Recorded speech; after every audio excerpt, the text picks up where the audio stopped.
하나님 말씀 보십니다. 하나님 말씀은 베드로후서 1장 10절에서 14절 말씀까지 봅니다. 베드로후서 1장 10절에서 14절 말씀까지 다 같이 함께 한 목소리로 보십니다. 그러므로 형제들아 더 힘써 너희 부르심과 택하심을 굳게 하라. 너희가 이것을 행한즉 언제든지 실족지 아니하리라. 이같이 하면 우리 주 곧 구주 예수 그리스도의 영원한 나라에 들어감을 넉넉히 너에게 주시리라. 이러므로 너희가 이것을 알고 이미 있는 진리에 섰으나 내가 항상 너희로 생각하게 하려 하노라. 내가 이 장막에 있을 동안에 너희를 일깨워 생각하게 함이 옳은 줄로 여기노니 이는 우리 주 예수 그리스도께서 내게 지시하신 것 같이 나도 이 장막을 벗어날 것이 임박한 줄을 압니다. 아멘.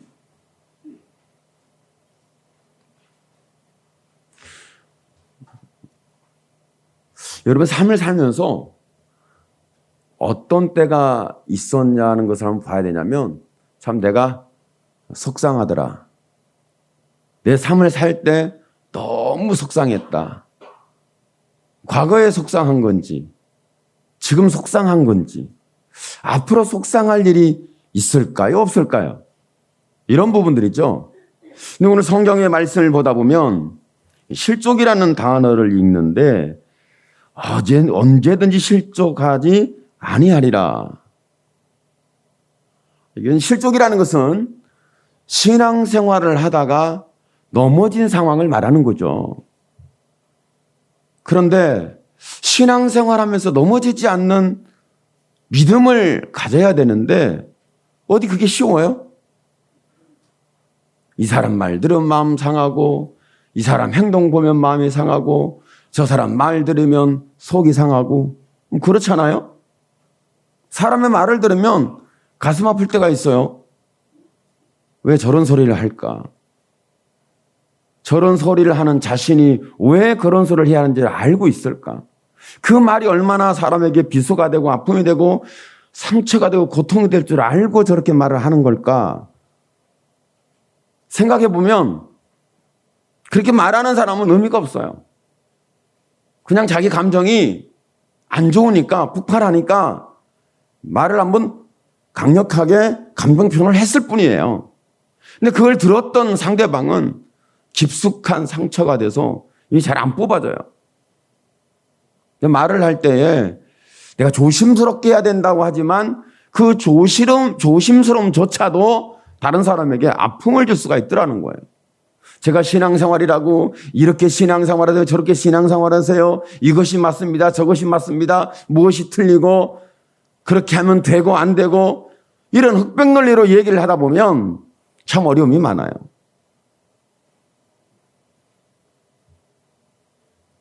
여러분이 신앙 상담을 하든 하나님의 말씀을 읽든 우리가 기도를 하든 예배를 드리든 저와 여러분이 무엇이 드러나 줘야 하냐면 내 마음의 본심, 본질 이것이 드러나 줘야 돼요.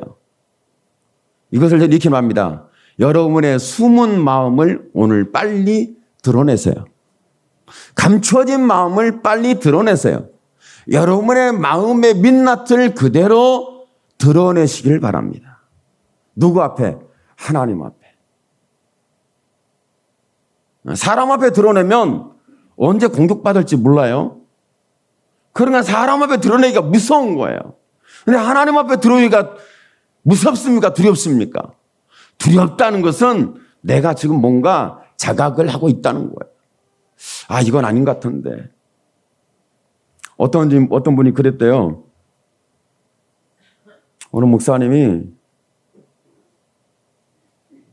어느 교회를 와서 사역을 좀 했으면 좋겠다 했더니 그 말을 들을 때 또 세종시라고 그러니까 야 뜨는 곳 아니야? 가봐야지. 가지고 아주 하나님의 충만함을 가지고 들뜬 마음을 가지고 사역에 대한 비전을 가지고 세종시를 갔답니다. 가서 보니까 교회가 한 50년 됐는데 유령집이 된 거야. 무슨 집이요? 교회가 무슨 집이 됐다고? 유령이 나타날 집이 된 거예요. 삐딱한 창문은 누가 소리 한번 크게 지르면 창문이 깨질 것 같은 이런 어떤 분위기 있잖아요. 거미줄도 막 쳐져 있고 보니까 잡초는 무성하고 이건 사람이 사는지 안 사는지 모르겠고 아니 교회라는 곳이 이럴 수 있을까 할 정도로에 가니까 너무 마음이 상해가지고 나 안 가 해가지고 올라와 버렸어요.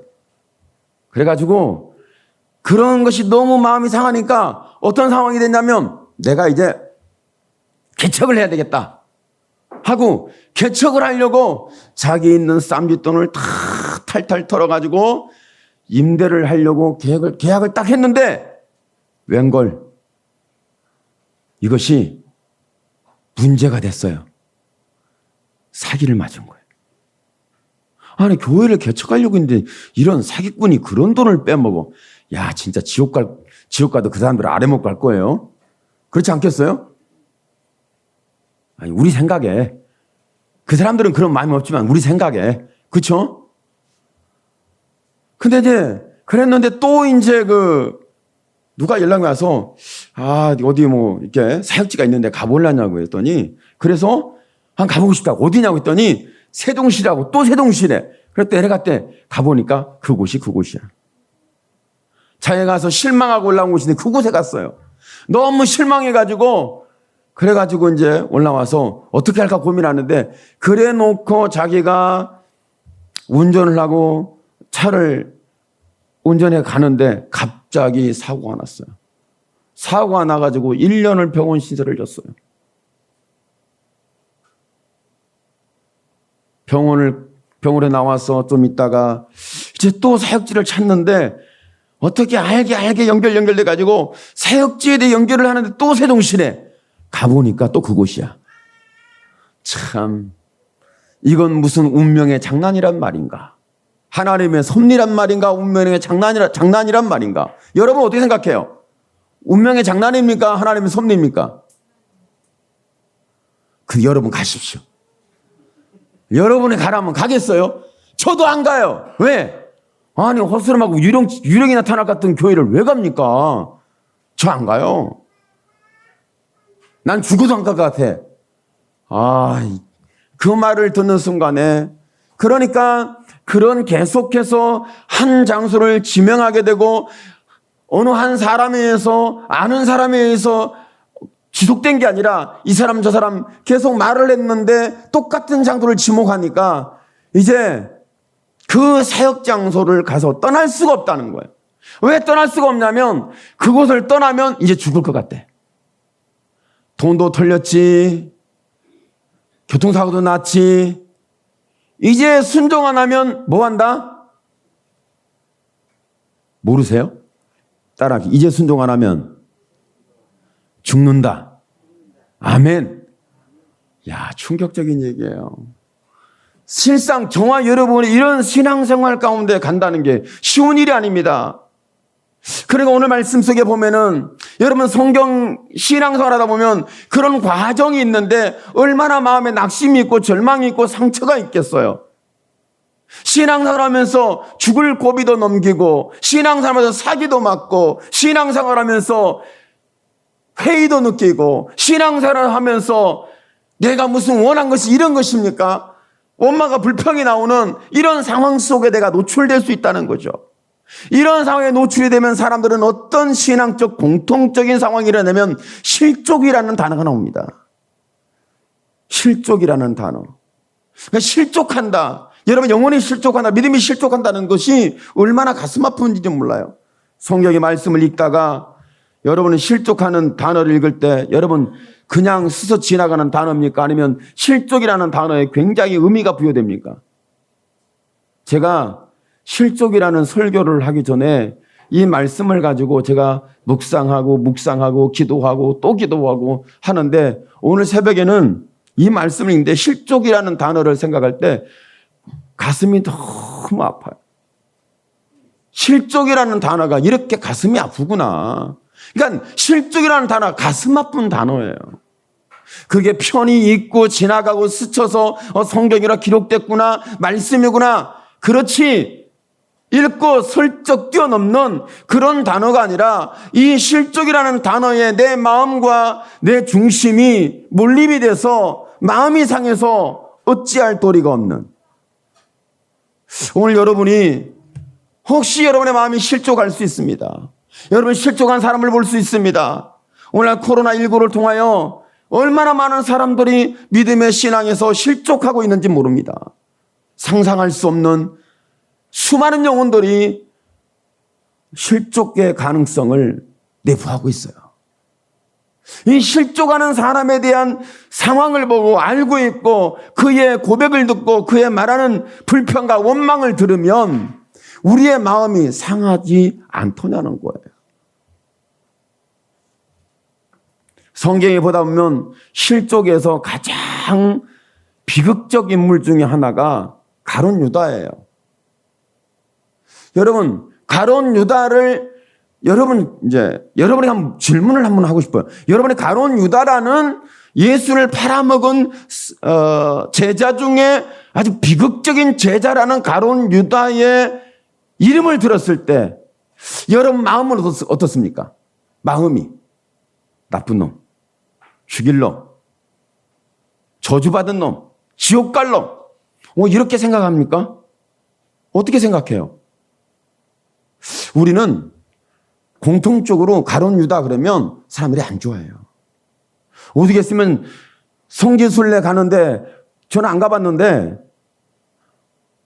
제가 가라기도 안 갈 거니까 그 시간에 마시고, 성지순례를 갔는데 거기에서 12나무가 있었어요. 12나무가 있는데 맨날 죽는 나무가 있대. 그 나무가 무슨 나무일까요? 다 알 거예요. 가룟 유다 나무는 살질 못한대. 그러면 사람들이 가가지고 발길질을 하고 가서 톱으로 칼로 낫으로 뭔가 상처과 흠집을 내가지고 이 나무가 죽었을까요? 아니요. 그럴 리는 없어요. 근데 죽었어. 그래서 어느 사람은 그렇게 말해요. 봐라, 사람의 말이 얼마나 능력이 있는지. 가다가 다 비방하고 조롱하고 욕하고 저주하고 그러니까 나무도 죽는다. 그러니까 여러분 함부로 말하면 안 되는 거죠.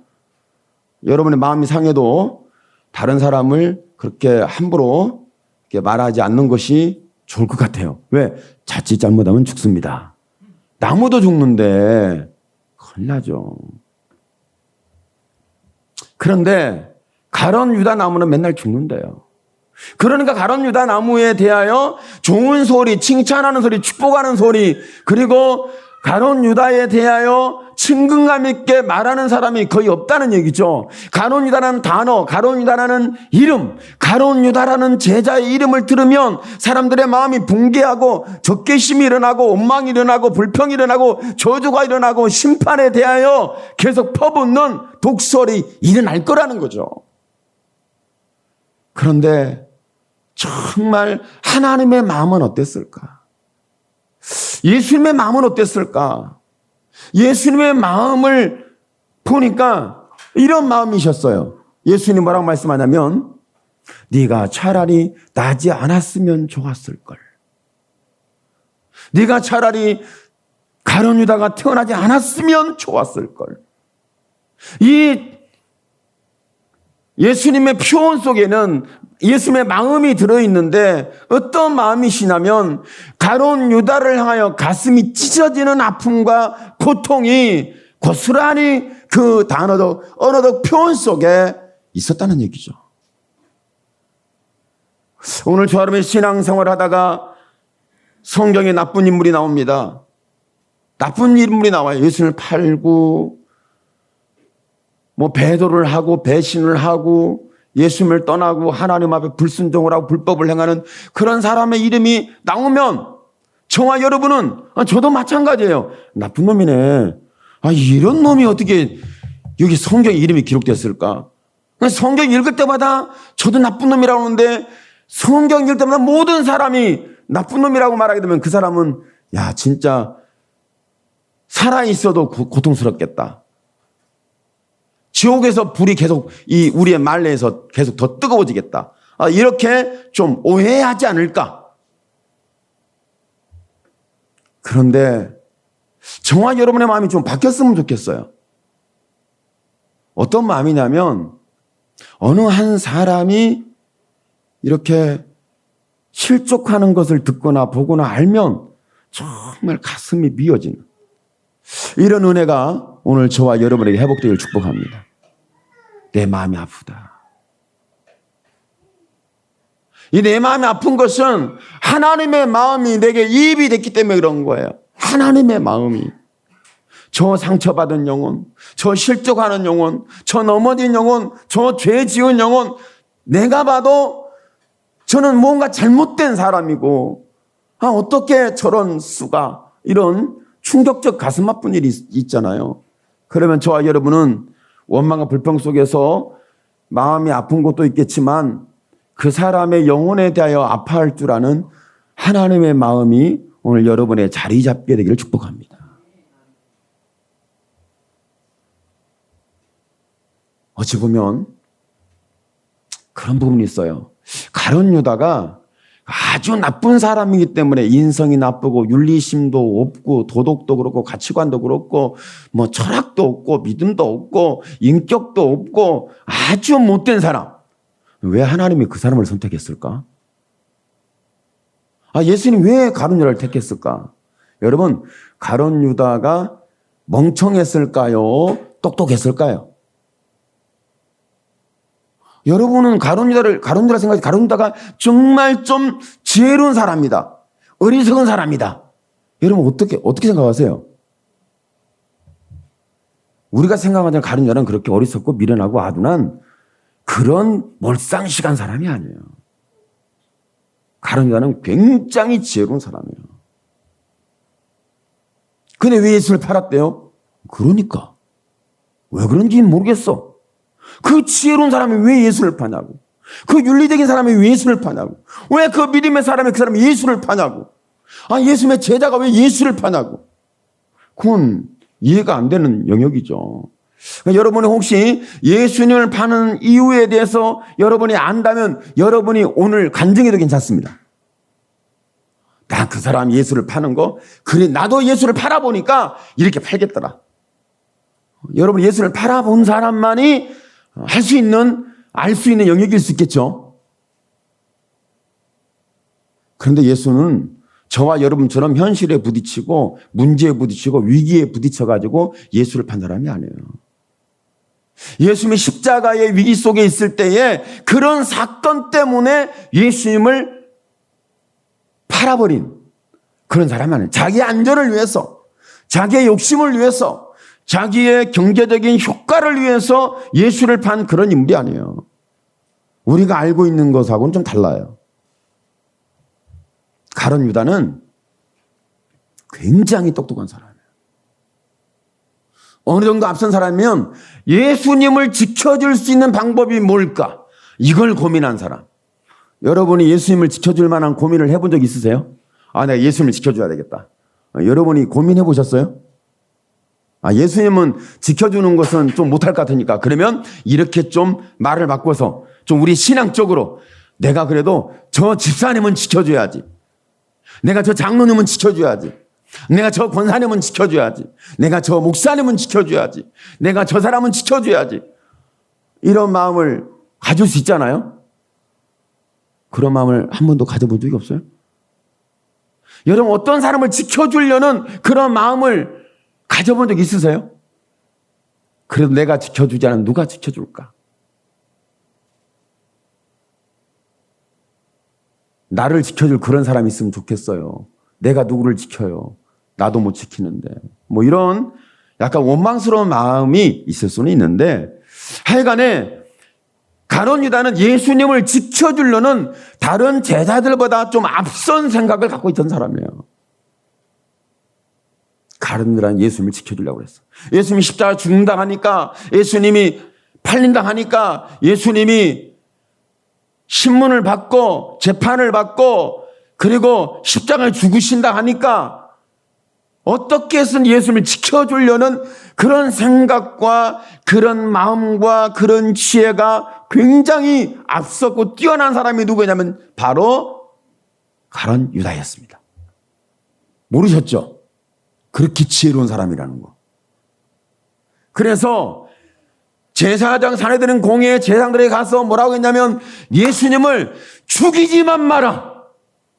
죽이지만 마라.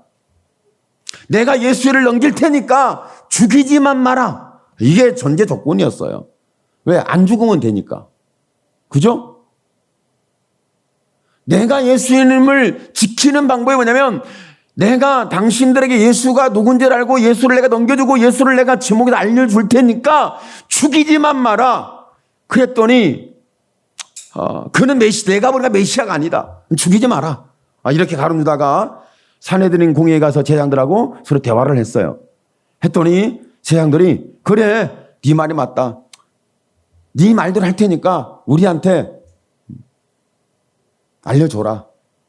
우리한테 누가 예수 그리스도인지에 대해서 정확하게 짚어줘라. 알려줘라. 우리에게 넘겨줘라. 서로 약속을 했어요. 약속을 하니까 사내들인 공회 의원들이 가룟유다에게 돈을 사는다가 야, 은 30년 내놔. 내가 알려줄게. 그게 아니에요. 그냥 알려주니까 30년 준 거예요. 주고 받아왔어. 주니까. 사례비가 적은 거예요? 많은 거예요? 받아왔어요. 받아와가지고 어떤 상황이 됐냐면 이제 예수님을 이제 알려줬잖아요. 누가 예수님을 지목했잖아요. 군병들을 데리고 가지고 저분이다라고 알려줬어요. 그리고 이렇게 포옹도 하고 입맞춤도 하고 예수를 알려줬어요. 네가 입맞추면 나를 파느냐? 근데 가룟유다는 파는 생각이 아니에요. 그는 파는 생각이 아니에요. 그는 예수님을 지키는 생각이에요. 이 부분을 여러분 깊이 있게 생각해야 합니다. 예수님을 지켜지기 위한 방법이었지 예수를 파는 방법이 아니었다는 거예요. 그런데 나중에 가룟유다가 보니까 어떻게 하냐면 예수님이 메시아가 아니니까 죽이지 마라. 그래, 우리가 메시아가 아니면은 우리가 죽이지는 않는다. 메시아가 아니라고 하면 죽이지는 않는다. 메시아만 하면 살려준다. 죽이지 않는다. 이렇게 얘기를 했거든요. 약속을 아주 철떡같이 했어요.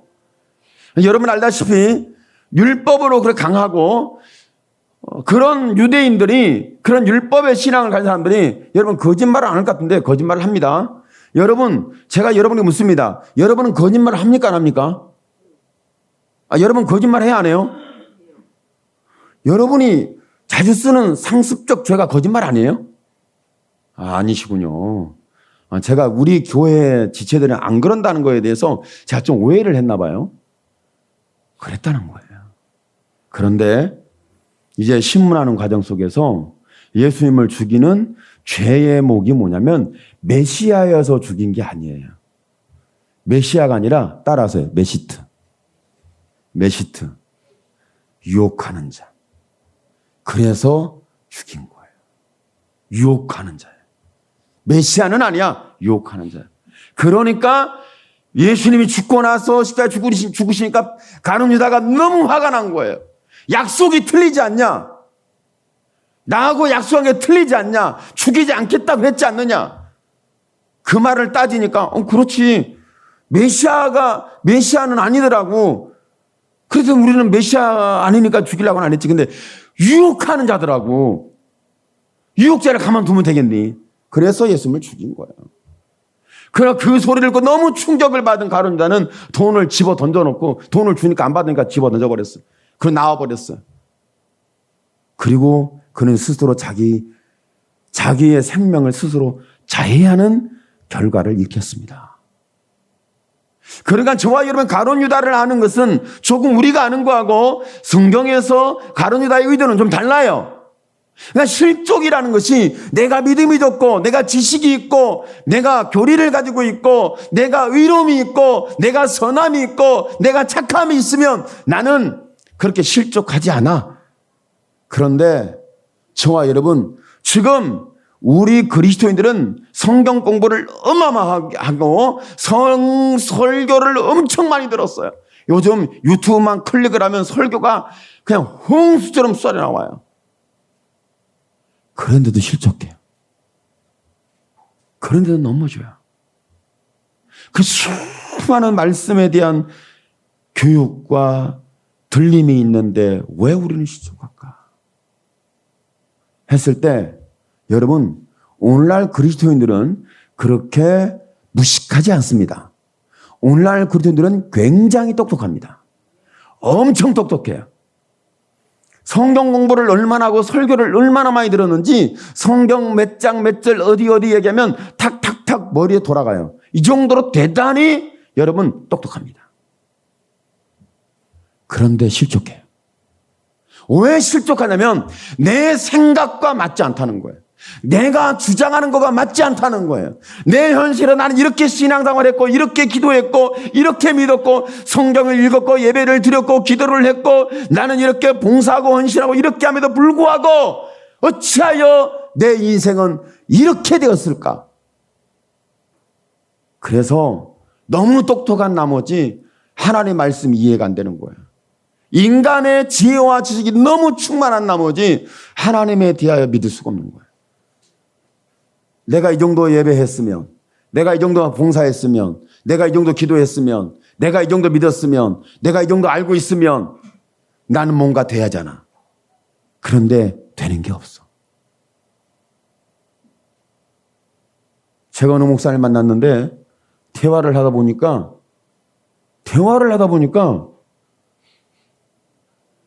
목사님이 그러더라고.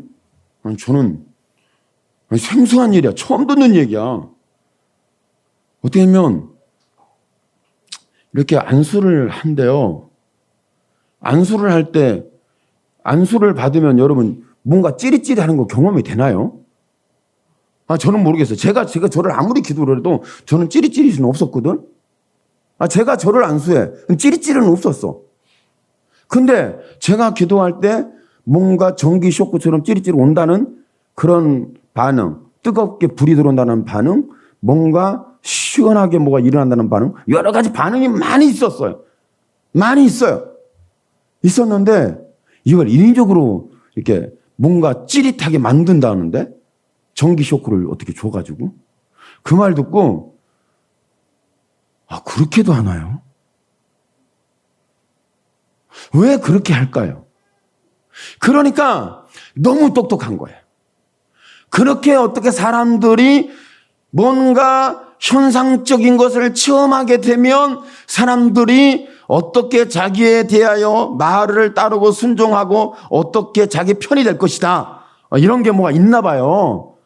그래가지고 그걸 또 조작을 하신다네. 저는 그 말 듣고 상당히 충격을 받았을 뿐만 아니라 상당히 가슴이 아팠어요. 너무 가슴이 아파. 왜 가슴 아픈 저런 사건을 만들어낼까?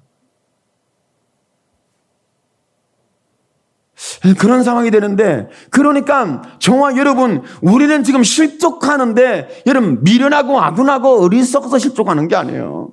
여러분 베드로가 오늘 말씀할 때 실족이라는 단어 쓸 때 그는 기분 좋게 썼겠습니까? 아니에요. 자기도 실족을 해봤거든요. 언제 실족을 해봤어요? 주는 것도시요 살아계신 하나님 아들입니다. 이런 고백을 했는데 그 고백 후에 예수님이 나 십자가에 죽는다 이런 말씀을 하니까 베드로가 뭐라고 그랬어요? 주여 그럴 수 없습니다. 죽으면 안 됩니다. 예수님 내가 지켜줄게요 라고 바로 예수님을 보호하겠다는 고백과 선언과 강력한 자기의 확신을 표현을 했어요. 그런데 예수님이 즉각적으로 예수님이 뭐라고 말씀하냐면 이 사탄아 물러가라. 이게 무서운 얘기인데 여러분 성경을 그런 말씀을 읽을 때 두렵고 무섭고 내 마음이 아프고 혹시 내가 그런 사람이 되지 않을까? 걱정과 근심이 일어나요 안 일어나요? 그 정도는 여러분이 다 뛰어넘었군요. 이게 일어난단 말이에요. 근데 이런 부분 속에서 베드로가 자기 실족을 했어요. 근데 실족했는데 예수님 오셔가지고 부활하신 모습을 보여주기도 하고 그러면서 베드로에게 마지막 승천하기 전에 베드로에게 질문을 했어요. 베드로야, 네가 이 사람보다 나를 더 사랑하느냐? 베드로야, 네가 저 사람보다 나를 더 사랑하느냐? 베드로야, 네가 저 사람들보다도 나를 더 사랑하느냐? 3번 질문을 했어요. 여러분, 한 번 질문하면 사람이 그래요. 맞아요. 그래요. 이렇게 하겠죠. 그런데 계속 반복 질문하면 왜 그러지? 무슨 일이지? 혹시 내가 뭔가 믿음이 없나? 혹시 내 마음이 뭔가 좀 빗나갔나? 비틀어졌나? 잘못됐나? 이런 게 있잖아요. 아니, 여러분이 혹시 나 사랑하냐고 질문을 들어봤어요? 안 들어봤어요? 그런 질문을 안 받아보시나? 좀 질문 좀 해요. 옆에 분에게 질문 좀 해요, 남편한테. 나 사랑해요? 아니, 아내한테 질문을 해. 나 사랑해요? 한번 이때. 집에서는 못하니까 교회에서는 한번 해봐야 돼. 질문을 받았을 때 한 번 질문하고 넘어가면 그냥 그래 하고 덮을 수 있어요. 근데 3번 연거푸 계속 현장 똑같은 시간대에서 질문을 하게 되면 사람이 아무리 마음이 강한 사람도 이게 의문이 생겨요. 그러니까 베드로가 예수님 네가 나를 사랑하느냐 이 사람보다 나를 더 사랑하느냐 이런 질문을 받았을 때 베드로의 마음은 어떤 마음이었냐면 자기 자신의 과거가 떠오르는 거예요. 자기가 예수를 안 판다고 그러고 십자가에 죽는 것에 대하여 자기는 끝까지 함께 해서 매 맞고 갇히고 죽음의 장소까지 함께 동행할 것에 대하여 그는 고백을 했고 예수님이 너는 그렇지 않는다고 해도 그럴 수는 없고 그럴 리는 없습니다. 담대했어요. 그랬는데 결국은 베드로가 넘어졌죠. 이걸 실족이라고 그러는 거예요. 그러니까 베드로가 어리석고 미련하고 아둔한 게 아니에요. 굉장히 똑똑한 사람이에요. 정말 믿음 있는 사람이었다고요. 그리고 예수님 편에 있는 사람이었어요. 선한 사람이었어요. 의로운 선언을 했어요. 그는 착한 사람이었어요. 그는 신앙적인 믿음의 사람이었단 말이에요. 그랬는데 결국은 어떤 현상이 일어나냐면 예수님을 그는 떠났어요. 떠났는데 예수님이 떠나서 돌아왔을 때 부활하신 예수님이 오셔서 네가 나를 사랑하냐 3번 질문했을 때 베드로의 마음은 뭔가 찔림이 확 들어옵니다. 뭐가 들어왔어요? 자기가 넘어졌던 때가 기억이 나는 거예요. 자기가 떠났던 때가 기억이 나는 거예요. 자기가 실족했던 때가 있었음에 대한 기억이 되는 거예요. 오늘 저와 여러분이 신앙생활하면서 나는 시험 든 적이 한 번도 없습니다. 나는 실족한 적이 없습니다. 나는 원망한 적이 없습니다. 나는 불평한 적이 없습니다. 내 믿음은 견고합니다. 나처럼 순수하고 나처럼 의롭고 나처럼 선하고 나처럼 착한 믿음을 가진 사람은 없습니다. 그런데 저와 여러분이 주님의 말씀을 듣다 보면 나도 실족했는데 안 한 척한 것뿐이지. 여러분 그렇지 않아요? 넘어졌는데 안 넘어진 것처럼 믿음이 없는데 믿음이 있는 것처럼 내가 차라리 내 마음이 악하다고 표현해 좋겠는데 안 악한 것처럼 선한 척 하려니까 너무 힘들어. 여러분 그렇지 않아요? 이런 상황 속에 있는 우리에게 그냥 베드로가 실족이라는 단어를 할 때 가슴이 너무 아팠다는 거죠. 저와 여러분이 실족이라는 단어를 읽을 때에 성경을 볼 때에 누가 실족이라는 걸 들을 때에 알 때에 성경의 사건이든 현실의 사건이든 실족하는 영혼이 있고 실족하는 믿음이 있고 실족하는 사람이 있고 실족하는 현실이 있고 내가 실족하든 네가 실족하든 누가 실족하든 실족이라는 걸 들으면 우리는 마음에 동함이 일어나요. 제가 이 실족이라는 걸 가지고 설교를 하려고 계속 기도하는데 마음이 먹먹해져요. 우리 성도들이 실족하면 어떡하나? 내가 실족하면 어떡하나? 이 시대는 실족했다고 보는데 그럼 나는 이런 질문이 자꾸 던져지니까 마음이 아려요. 근데 사실은요, 저와 여러분이 내 마음속에 실족했다는 것에 대한 말씀을 때 마음이 아릴 때 이것이 은혜입니다. 여러분, 성경에 보면 실족했는데 어느 걸 실족했냐면요. 여러분, 아담도 하와도 실족했어요. 아담도 하와도 실족했죠. 그 다음에 노아 시대에 8명 실족하다가 나머지는 전부 실족했어요. 그리고 성경은 노 때에 소돔과 고모라 다 실족을 했는데 그게 실족의 소기능도 했어요. 이 실족의 사건이에요. 근데 그 모든 실족한 그러니까 여러분, 이 룻이라는 인물이 소돔과 고모라에 가서 살게 되면서 그곳이 살기 좋고 먹고 마시고 있는 삶이 너무 넉넉하고 풍족하고 좋을 줄 알았어요. 갔어요. 가서 보니까 너무 안 된 거야. 그런데 여러분, 성경 그걸 표현하지 않지만 롯이 소돔과 고모라를 간 순간부터 한 번도 마음 편할 날이 없었어. 단 한 번도. 롯이 마음이 상했어. 뭐 때문에? 그들의 죄악을 보고 그들의 죄악을 들음으로 말미암아 롯의 심령이 상했다. 그러니까 저와 여러분이 실족했던 내가 돌아오고 실족하지 않을 수 있는 유일한 하나님의 은혜가 뭐냐면 내 마음이 애통함이 있다는 거예요. 내가 마음이 아프다. 내 마음이 상했다. 그러니까 죄가 만연해서 마지막 때가 됐던, 아니면 내가 지금 멸망의 때가 됐던, 내가 파멸해가 됐던, 믿음에 떠날 수밖에 없는 사회적 상황이 됐던, 관계적 상황이 됐던 간에 저와 이런 마음이 실족하는 상황이 됐을 때 내 마음이 너무 아픈 거야. 마음이 상한 자는 여러분, 그가 바로 의로운 사람입니다.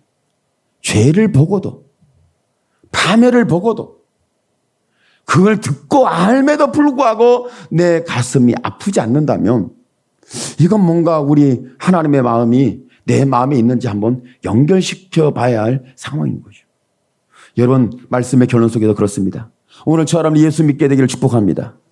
예수를 알게 되기를 축복합니다. 여러분, 십자가의 사건 속에 마음이 애통하게 되기를 축복합니다. 그런데 저와 여러분, 문제는 뭐냐면 저와 여러분이 예수님과 나와의 관계 속에서 거리가 생겼는지, 틈이 생겼는지, 아니면 밀착형으로 예수님과 나 사이에 어떤 것도 끼어들 수 없는지, 오늘 여러분이 예수님과 나 사이에 하나님의 사랑이라는 것을 통해서 예수님이 피 흘린 사건이 하나님의 사랑으로 내게 은혜가 됨을 통하여 내 마음이 예수님과 연합되어 있기를 축복합니다. 근데 이 관계가 멀어지면 뭐가 이 사이에 이 자리를 찾아올까? 이 관계가 멀어지고 관계가 파괴되고 관계가 어색해지면 뭐가 찾아올까? 했는데 신앙적으로는요, 다른 건 제가 말하지 않겠어요. 신앙적으로 저와 이런 관계가 뭔가 멀어지면 그 사이에 들어오는 게 있는데 그것이 율법이에요. 율법이 들어와서 반드시 여러분을 정죄할 겁니다. 저와 여러분을 정죄하고 판단할 거예요. 그리고 저와 여러분이 이 율법이 들어와서 우리가 엄청난 고통이 죄와 사망의 법에 있음에 대하여 율법이 알려줄 거예요. 왜? 너는 예수와 그대와 거리가 멀어졌다는 거예요.